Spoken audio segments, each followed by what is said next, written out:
Well, good afternoon, everyone. I'm really excited to be here today. And I'm going to talk about one of the fitness trends that has been shown to be in our list of survey to be very important and popular, which is exercise and physical activity for older adults. I'm going to take an approach where I will be talking more about some of the issues about aging and how we may consider those from an application standpoint and prescribing exercise. Oops. So first, I'd like to talk a little bit about older adults and why do we really care about them? Being one myself, I care a lot about older adults. But the fact is, that older adults make a very large portion of our population.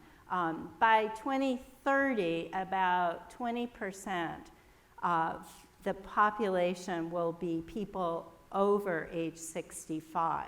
And if you look at some of the evidence, you'll also see that there are curves that the proportion of older compared to younger people is diverging. So we're increasingly becoming a population of older people. So there are lots of people out there who could use the services of exercise professionals. I'd like to talk a little bit about health trends of older adults. So not surprising probably to anyone in this room that older adults have usually one or more chronic diseases, with the most common to be heart disease, hypertension, and arthritis.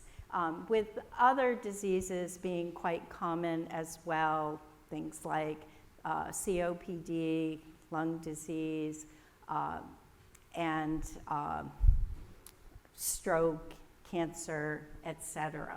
So this is something we'll want to think about with our older adults. Interestingly, however, a large proportion of our older adults say they're in good health in spite of the fact that they have a chronic disease or two or three. Often they do have many, but approximately 80% of younger older adults report that their health is good or excellent. And we can see that there are some differences by race and ethnicity, as you can see here. We look at, trying to figure this out, shows my motor skills are not very good. But you'll see here, if we look at the adults 65 and over, that here we have the non-Hispanic, Black, and then here are Hispanic people. And you can see that they're a little less likely to report good or excellent health, but nonetheless, they feel pretty well, and that means that they could be able and willing to exercise. But it's also true that a number of older adults do develop disability. So the thing about disability is that there's really a cycle. So for most people, we don't just wake up some morning and find out that, well, I really can't tie my shoes, I can't climb the stairs, or I can't lift grocery bags when I go grocery shopping. So usually something happens to their body, and as Dr. Jakizic mentioned this morning, that people who are living with obesity can have impairments that limit their ability to move around, not only for exercise but for their activities of daily living. So you'll see sort of the cycle where they go to a point of having some limitation of the activities that a person might be able to do, to the place where they actually can't do that activity at all. The other thing that happens, which makes this a little insidious and sometimes difficult to really appreciate, is that while the person may have an activity limitation, what they might do is start to constrain their activity.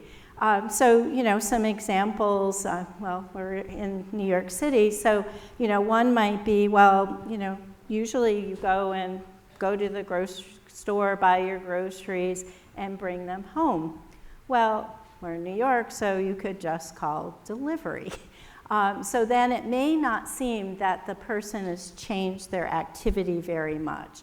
They might decide that they have to sit when doing certain activities where they used to be able to stand. So the point is, often these sort of what I would call preclinical impairments may not be very obvious to the people around the older person, but also may not be as apparent to the person themselves, because they change their activity and they adjust their activities to accommodate that limitation.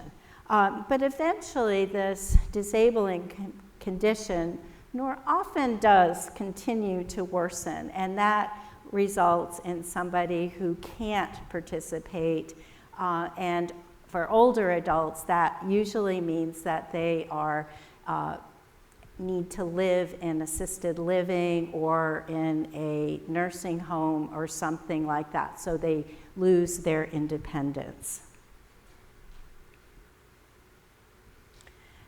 Well, how many older adults are affected by disability? So you can see that here in this slide. Still trying to figure this out. By the time I figure it out, I'll be done. I can't make it go. Okay, this is why I always look like an idiot when I'm teaching as well.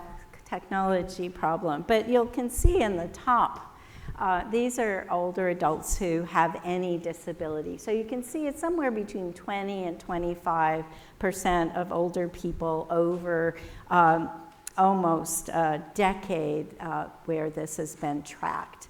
And the majority of those individuals who have a disability have a mobility disability. So they're unable to walk, move around, and then you can see that the other more common areas are problems with excuse me, hearing, speaking, communication, and cognition, vision, and then a smaller portion who have difficulty in taking care of themselves, so putting on their clothes and things like that.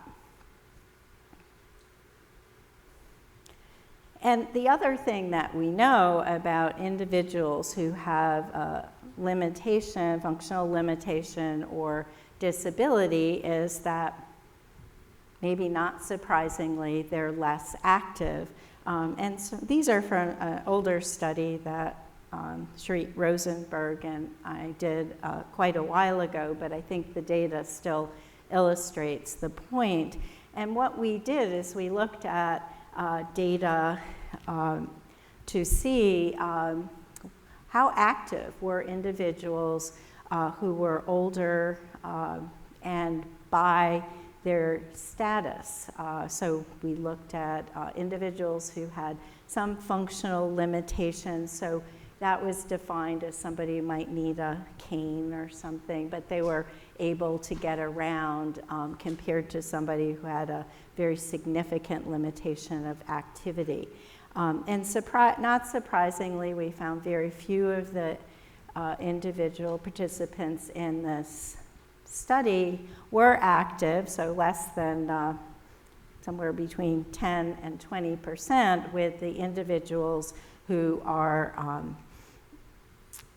disabled having the lowest participation. So these were the aerobic and strength participation, so 10%, a little under 15% who participated in both.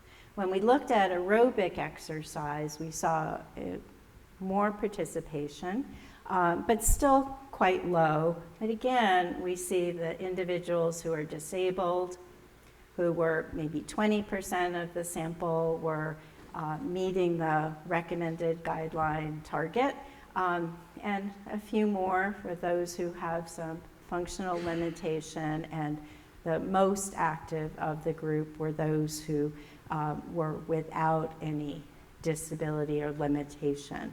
The most interesting was that if people were exercising, the only place where people who had disability had increased participation in activity were those with strength training. So we see that the people with disability were the most engaged in strength and conditioning activity, and then the people with functional limitations or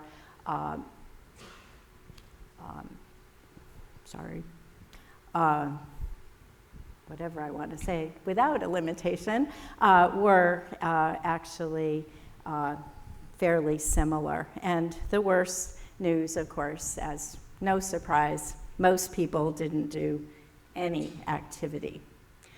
A very specific concern with older adults, of course, is falling. So this is really a serious risk in people who are older. About 20% of people who are over the age of 65 fall every single year. And about 40% of those who are over age 85. The really important message here is about 10% of those falls that happen every year result in a very serious injury, and that these injuries are associated with an increased risk of dying, and of course come along with very high medical costs. We know that there are a number of risk factors for falling, which I'll show you in a moment, but with each risk factor an individual may have, their risk of falling increases exponentially, and it actually doubles. So just if everyone here were older adults without risk factors, you'd have about 8% risk of falling, and that if you had 4 risk factors, the chances of you falling in the next year rises to close to 80%. And medications are associated with falling, but so are a whole bunch of other factors. And interestingly, having a history of falling before is a strong predictor, but an even stronger predictor is being afraid of falling. So you don't have to have fallen before. If you're afraid you're going to fall, that actually increases your risk that you are going to fall. And you can see that there are a number of other risk factors like gait disturbances, problems with vision, cognitive limitations, depression, dizziness, things like that. So with every one of these risk factors an individual may have, they're more likely to fall in the coming year. So let's talk a little bit about physical activity. We already have, but just to emphasize the problem and the great need we have to get out and reach out to older people in community and institutional settings is that we know physical activity really can make a difference for older adults. So this tells us the bad news, so we should move on to other news that we can only go up by actually reaching and developing systems where we can reach older people and help them be active. So, you might wonder, why doesn't an older person exercise? We probably imagine older person, they're retired, they have lots of time. And what's the first reason that many, many older adults give why they don't exercise? They don't have time, which seems surprising, because you imagine if you were retired that you would have lots of time. other factors related to their health, so they have trouble moving around. So again, similarly to some of what Dr. Jakizic said earlier today about people living with obesity, that if it's difficult to move, it doesn't feel well when you're moving, you're probably not going to move. Like many people, older people need social support for exercise. They need to feel confident that they can exercise, and many older people have never exercised before. They may have difficulty. Cognitive limitations certainly make it more challenging for them to plan or to actually get to a facility. A lot of programs and gyms aren't tailored for older people, so we see way too many people who are not comfortable going to the local gym. They might be afraid. Certainly in many neighborhoods, older people are afraid to go out and go to various places.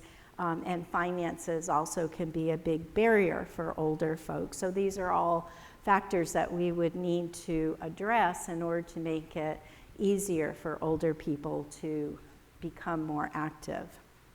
I always like seeing these studies that actually look at what do people do in the course of the day.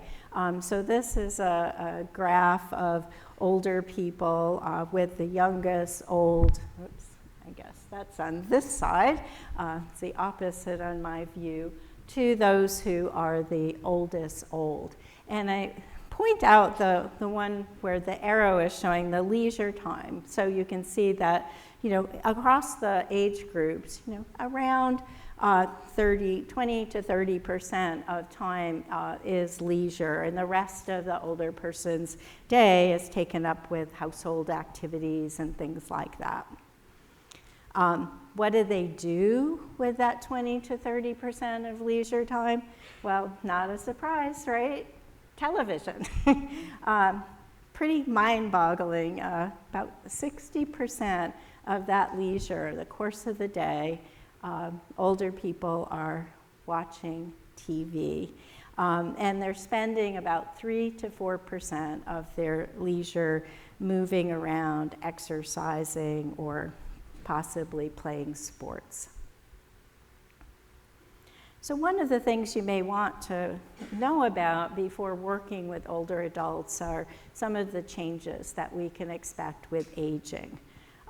So there are many body systems, pretty much all body systems are affected by aging, and I'm not going to go through all of these, but I think the important point here is that brain is affected, the pulmonary system, the cardiovascular system, the gut, intestine, digestive system, microbiome is affected, the renal, the kidney are affected, and skeletal muscle are affected.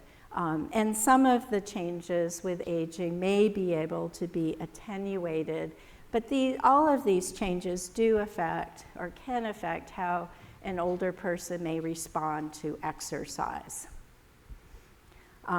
But does it matter if people exercise? Yes, and it doesn't matter if you're old or young.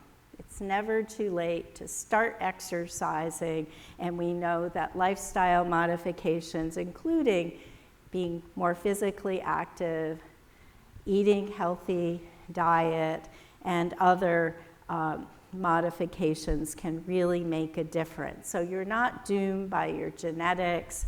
You're not doomed because you have a chronic disease.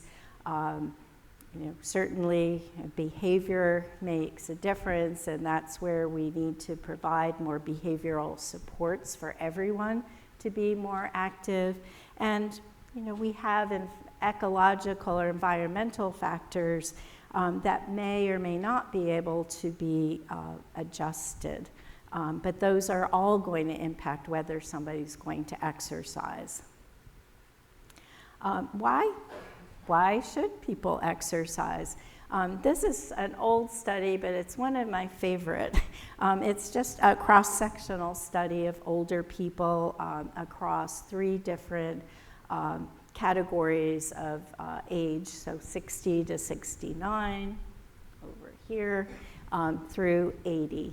And the 3 different colors, the red bars are people who get low amounts of physical activity. The yellow are individuals who get moderate amounts of physical activity, and the green are those who get high amounts of physical activity. And the y-axis are the death rate. So this is crude death rate per 1,000 person years. And what you'll notice, what I really think is so amazing to look at, is if you look at the bar that's red over in the 60 to 69-year-old category, you'll see that the death rate for those individuals is higher than the death rate for individuals way over on the far end in the green bar who are decades older. So being active makes a difference. No matter what your age, it will make a difference not only in mortality, but a number of health. We know that exercise can improve cardiovascular health, so it can decrease arterial stiffness, it improves cardiac function, and it can attenuate the declines that we observe in VO2 max and helps to maintain your ventilatory capacity with exercise. So these are real physiologic benefits. Older adults have more difficulty with thermoregulation. So exercise helps to improve vasodilation at the skin, the blood vessels, so some of that convective heat loss that can occur. It can improve sweat rate and really kind of narrowly calibrate that to the body temperature changes, and of course, we know the cardiovascular system and diversion of blood flow that occurs with exercise is improved with exercise training. There's resistance training is important for everyone, but particularly so for older adults. And we know that older adults can respond very similarly compared to younger adults. The main difference is often older adults take longer. But you can see strength increases 30%, and I mean some studies in very frail older adults have shown improvements in strength of like 300%. And we know that older adults muscle will respond by hypertrophy, some improvement of that muscle quality, sort of the cross-sectional distribution of type 1 and type 2, if you still believe that categorization. There's some question about if those muscle fibers really respond so finitely. And we know that older adults will improve the neural adaptations to exercise. And the beauty, and I think you actually could see some of this in some of the slides that Dr. Jakizic showed. You know, often when strength improves, we also see some concomitant improvements in function or aerobic capacity. So, you know, both of those fitness attributes really do work together. They're not really distinct. So improving strength can improve movement and the ability to actually participate in more aerobic activity. Exercise improves bone strength or helps to reduce the rate of bone loss. So you can see here in a meta-analysis, and just point to the red circle here that shows that exercise regular exercise that's high impact improves the bone health on the femoral neck. People who are more active have fewer falls. So these are showing some data on the risk of falls, and which results in fractures. This is a nice recent study that shows that exercise is also associated with improved cognitive function. So you see actually this red line is right at the recommended targets for physical activity based on the World Health Organization, which is really very similar to the ACSM guidelines as well, about 750 MET minutes per week. And you can see that, that there continues to be an improvement with increasing dose, although eventually you get to a point where there is a slowing of that curve. So there seems to be a bit of perhaps a sweet spot. I mean, we have to be careful. These are associative data, but it's encouraging to see that there are some data that support the benefits of exercise on cognition. And there are a number of studies that show that exercise can improve function and reduce pain, improve quality of life with people with arthritis. So this is an old study that was done by Steve Messier and his colleagues, where people were randomized to exercise alone, diet alone, combination of diet and exercise, or a healthy lifestyle. And you can see from the data that the individuals who got diet and exercise, and I should have mentioned these are all overweight, older individuals, did the best, but we see that there's still significant improvements in individuals who adopted healthy lifestyle and exercise.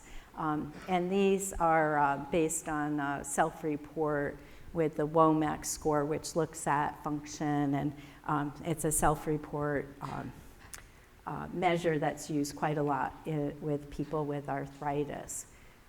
We know that if you exercise regularly, intentional exercise, that also reduces the chance that you're going to have a mobility limitation as an older adult. So here we see men are here, we have women here.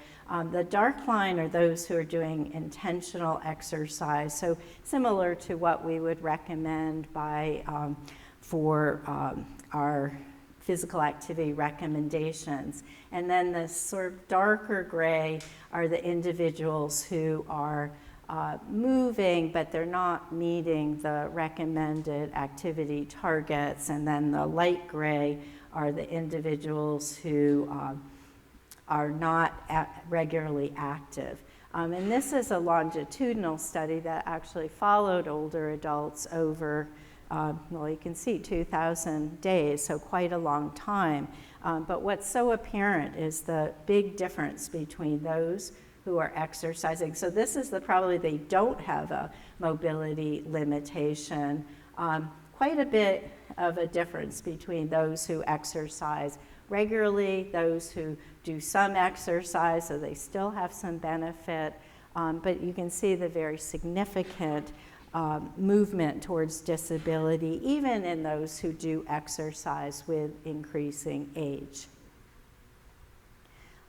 And there's a number of studies that also look at the relationship between exercise and depression, and that exercise improves symptoms of depression. What I thought I would show you, however, are the data from this one study, which I think is probably the most important for the person, is, does exercise improve the quality of a life of a person, older person who is experiencing depression?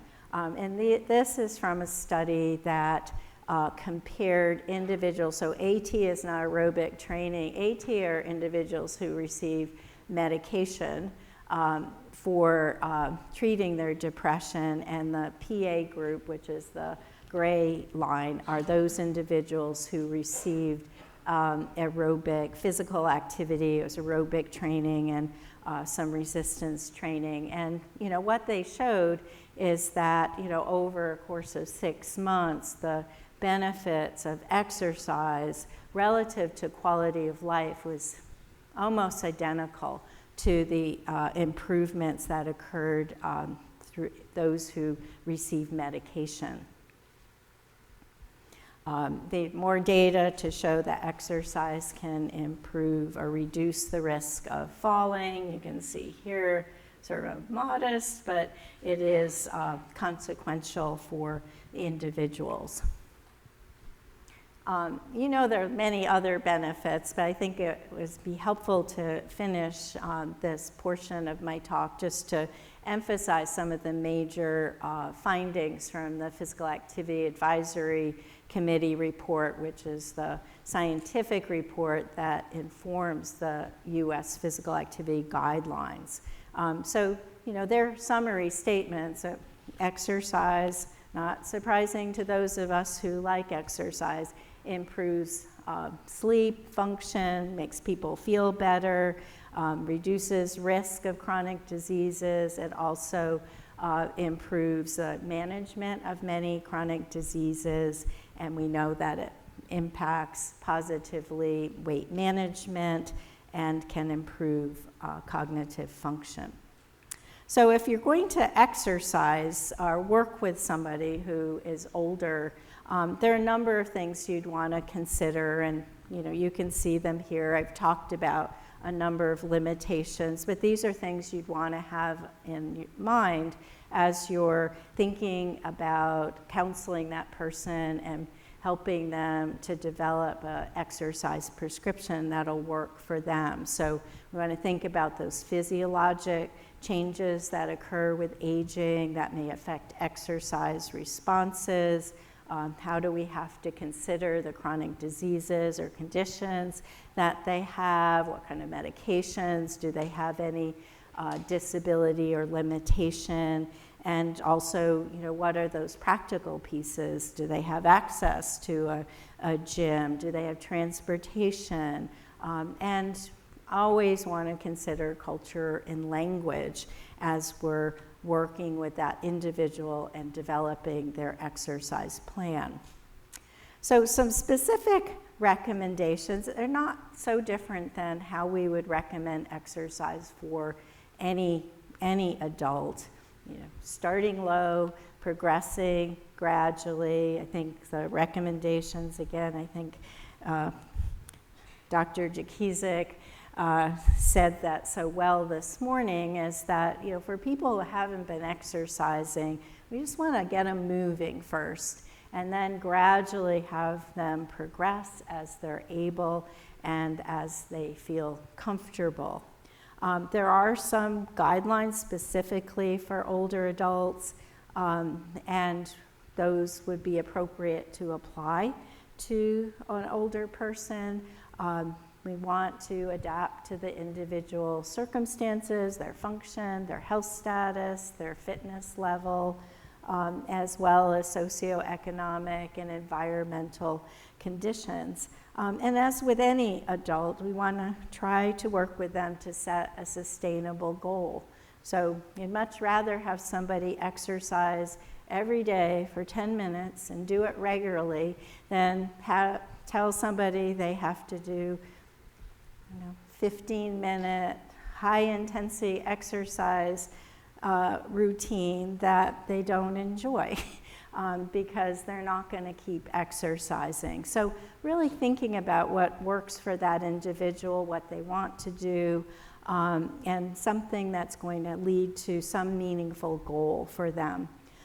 We always have to be cautious because of the fall risk for any older adult in particular to maintain safety and be really observant, because it's very easy for an older person. They may not have the agility or balance and may fall just doing some ordinary moving on and off equipment and so forth. But like everyone, older people like to do things that are enjoyable. So if you want to drag them away from their favorite programs that they watch every day, and that 60% of their leisure activity, we better make something that's going to attract them to come to exercise and help them see some benefits. So we know they're sedentary like any person. We've seen data today and certainly have a lot of increasing data that are coming out that breaking up that sedentary time is really important. So when we're thinking about activity recommendations, we not only want to recommend activity, but we also want to make sure that we're recommending breaking up that sedentary time and coming up with ways to encourage just moving around in various ways throughout the day. And depending on whether the individual has a health condition like diabetes or hypertension, how often you get up varies based on the work that our colleagues Keith Diaz and Andrea Duran did recently and has received a lot of attention. So just as with activity, the sedentary time breaks will vary depending on the individual's health and situation. We know that exercise, as Professor Jukiewicz spoke about earlier, is going to change body composition, but particularly that improvement of muscle quality and reduction of fat. Particularly, we're concerned about abdominal adiposity and all of the other things that can come. So for that reason, when we're thinking about prescribing exercise to an individual, I like to think about it as a menu. We have like 4 categories of activity, and we really have focused a lot on aerobic exercise and resistance exercise because there's a lot of research and we know that there's a lot of benefit from those exercises with respect to health and function. But we shouldn't be forgetting about the importance of flexibility and maintaining range of motion and function of the joints, as well as neuromotor or functional exercise. And more research is coming out relative to that. So it's really important that you can balance. I hope I can do it in front of everyone. And practice balance. You need to be able to change position and direction. So practicing those motor skills, which often we've thought about it only important if we're training athletes, are really important, particularly for older adults, and can really present a program that can help prevent falling, maintain safety, improve their overall health. So we can mix and match, and we can change as the circumstances change and the person prefers. So we use our usual prescription. I did want to mention something here. Because often we get often very caught up in whether it's very intense exercise or not so intense, and certainly there's very improvements with higher intensity exercise. But when we're really thinking about overall health, we really want to be thinking about what's the total dose or volume of exercise. So, frequency, intensity, and duration are 3 components of volume or exercise dose. So by adjusting those, we can often have the same dose of exercise. So for example, if somebody's exercising, 3 times a week at, moderate intensity, and they're spending 20 minutes, each time, that's a volume. We could get the same volume by having them work at vigorous intensity and reducing the time.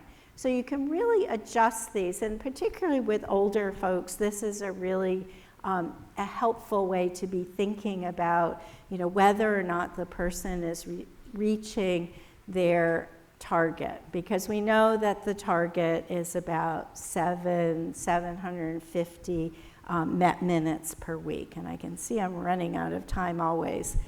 So for falls, you want to focus on static and dynamic posture, so working on standing on one foot and changing your body position. Glad I didn't fall. Resistance exercise, important, but the balance exercise, in sort of a similar way that you would go about resistance exercise. We know strength training and power are going to be really important relative to that. And for people who really are wobbly, avoiding having them go out and do brisk walking or unsupervised walking. They would do better if they're working on a treadmill or a cycle where they're able to hold and they're able to maintain their balance. I think I went over, so I probably have to stop. I will do that. So I think that's a good place for me to stop. So thank you. Yes, please, if you have any questions, please come forward.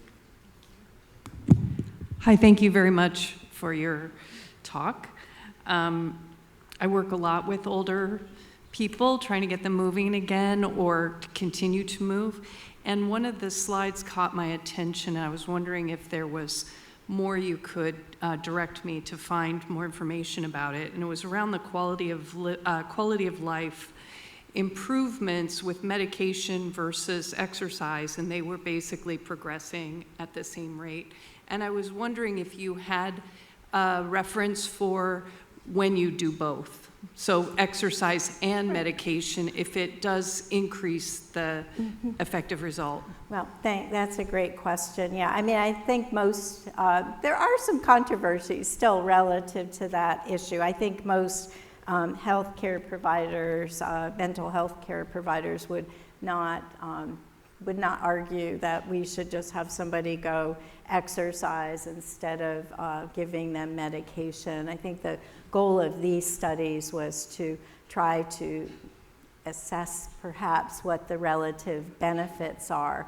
And as you know, I mean, one of the things that is an issue with people who are treated for depression or other mental health problems is that, medications have a lot of side effects. They take a while to start to work. They may need a lot of adjustments. So the way I like to think about it is like combining these two. If we know that exercise does improve how people feel, the quality of life, and then you add, the medication is like a comprehensive approach, that we're probably going to see more benefit for individuals. So I don't know if that answered your question, but yeah, I think most people would be worried about just sending people up, just like with hypertension or other treatments. All right. Hello, my name is Mohammed from Mercy University. I wanted to know, with all the things you've learned, what is your personal plan for staying as healthy as possible? I'm sorry, I didn't catch a little bit of your question. I said, with all the things that you've learned and the things that you know, what is your personal plan for staying as healthy as possible? Keeping active. I'm sorry, I haven't. Oh, my personal activity. Your own for staying as healthy as possible. Oh, I'm sorry.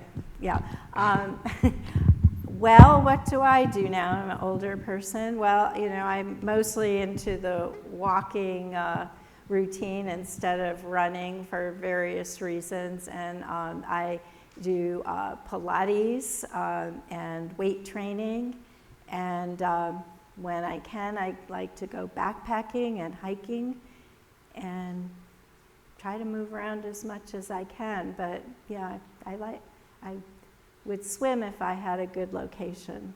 But I got you. Thank you. Thanks for asking. And I do need to practice balance more, but I'm working on Professor Garber, thank you very much. One question. We have, again, I always turn my questions towards the undergrads, our audience. So we have a lot of undergrads. What should they do if they wanted to train older adults? What kind of skills do they need to have? Maybe some special training. What does it take to train or exercise or be in charge of those kind of regimens when it is about older adults? What kind of advice do you have for them if they want to follow that career?